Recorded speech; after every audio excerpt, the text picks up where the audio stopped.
Welcome back to the Unstuck Sessions. This is Brian. On today's episode, we're going to talk about the fact that you don't really need to learn other stuff. You can get money with the skills that you already have and that you're bringing to the table. I'll get you after the intro. Peace.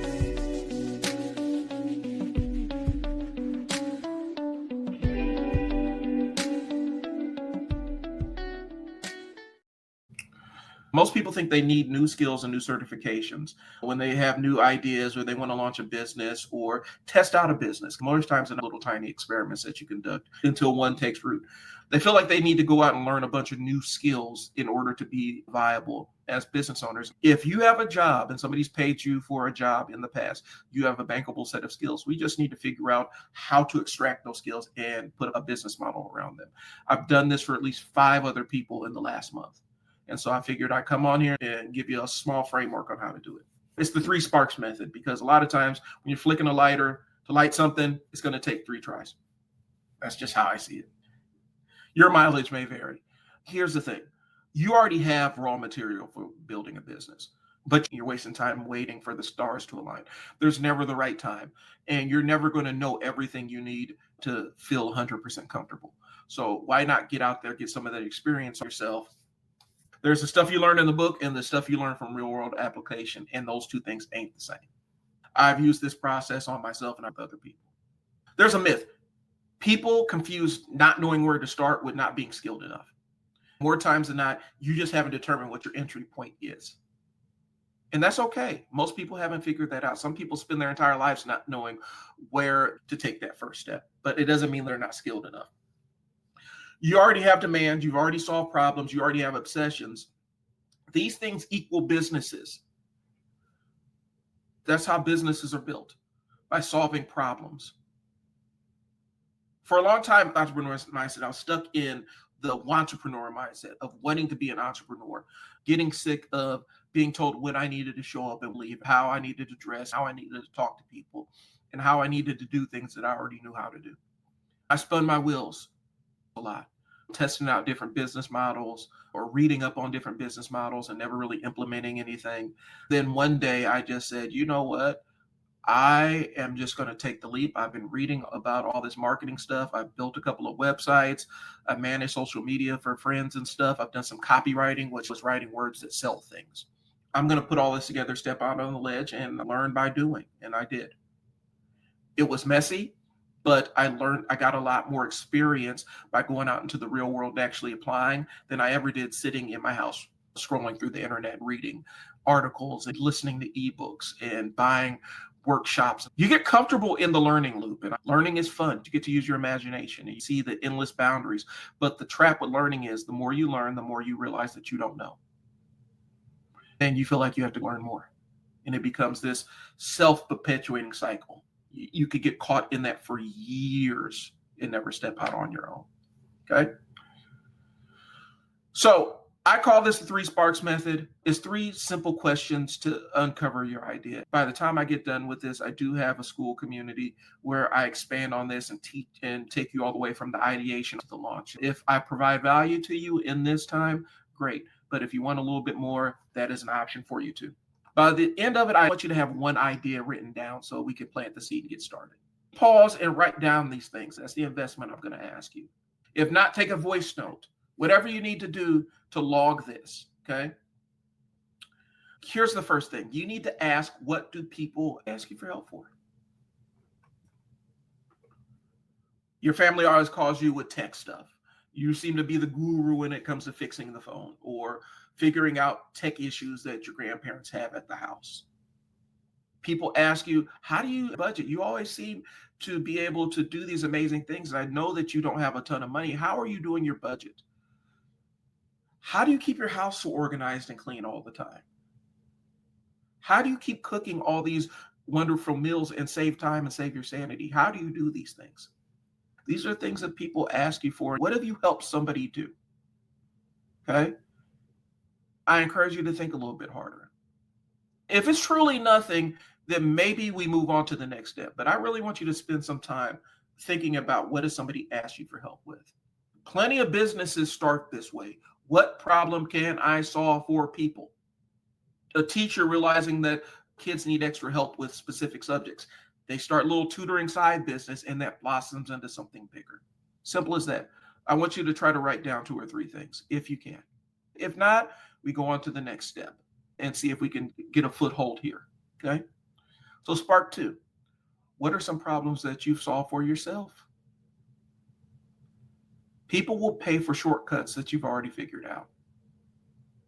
If you can teach people how to get results faster with less pain, people will put money in your pocket. If you wanted to lose some pounds and you've documented a little bit of your journey, people will pay you for the knowledge that you use to lose weight.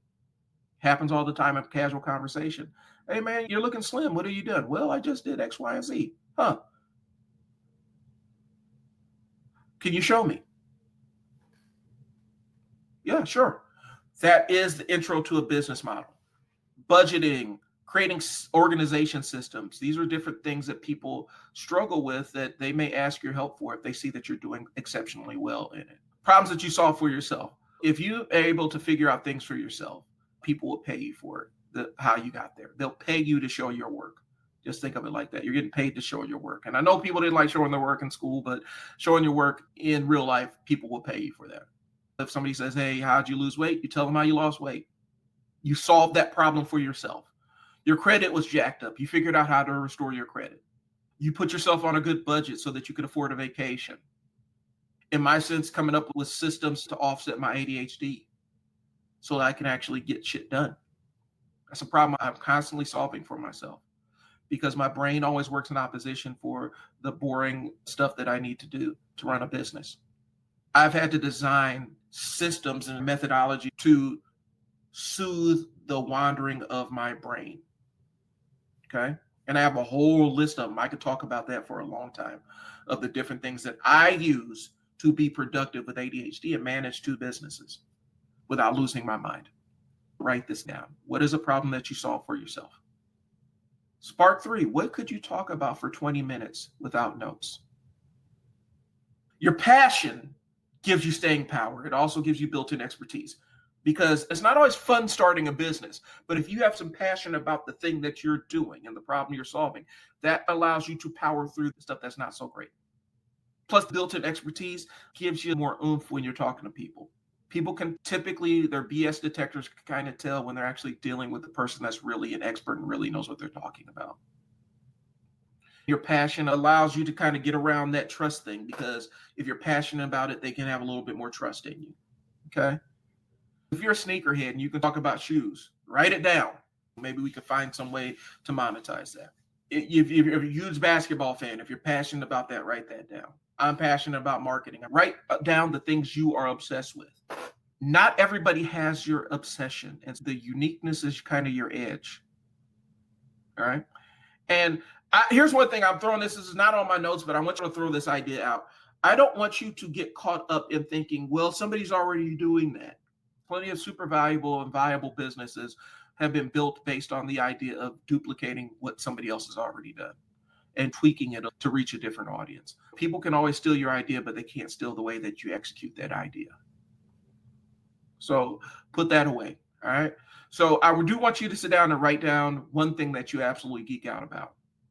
Let's connect the dots. All right. So you have your things laid out on paper.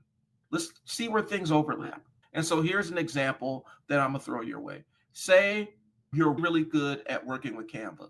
You've designed some stuff for friends on their social media, and they see you as the Canva wizard. You could take that a step further. They see you as Canva. You solve that problem for them. You are obsessed about, you like the aesthetic and visual of things. Let's say the thing you've helped people with is you've helped them out with Canva because you're really good with Canva. You may have solved a problem for them by creating something for them.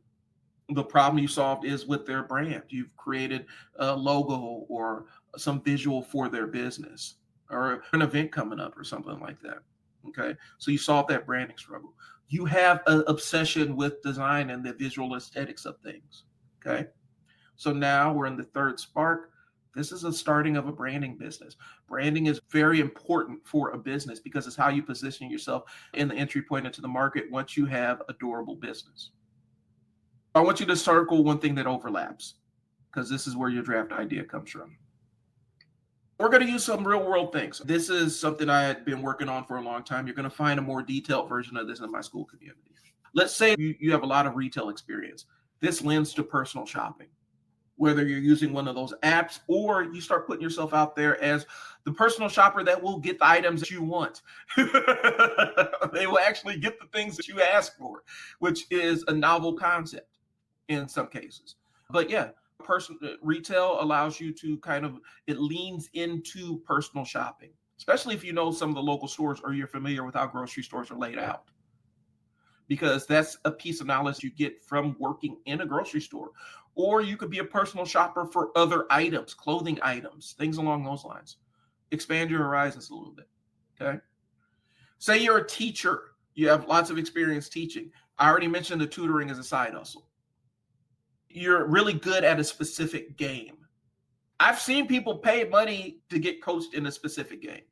You have a workout obsession. You could teach people some basics of working out, just the kind of getting off the couch stuff. You've worked fast food in the food prep. This lends to meal prep. It's getting a chance to see around the corners and figuring out what can I actually do that somebody may pay me money for. You're not being a tech founder here. You're just connecting the different sparks. The seed of your business is what the 3 sparks is. It's the spark of an idea. So first thing you need to ask is, what do people ask you for help with? Second spark is, what problems have you solved for yourself? Third spark is, what could you talk about for 20 minutes without notes? That kind of captures your obsession. The thing I want you to do is sit down, look at your notes, and start drawing some lines. Start figuring out some things. And while you're doing this, you can expand on it. Let's talk about other jobs you may have held in other sectors and what skills those have given you, what obsessions you picked up from those along the way. I want you to really take this and start spreading it out and tying it to all the experience that you have. Hopefully, you can have the seed of an idea for a business planted, because that's the first step. The tree doesn't sprout from nothing. You have to start somewhere. The next video is going to be turning this seed, this spark of an idea, into an offer that people will actually pay for. So that's what I got coming up.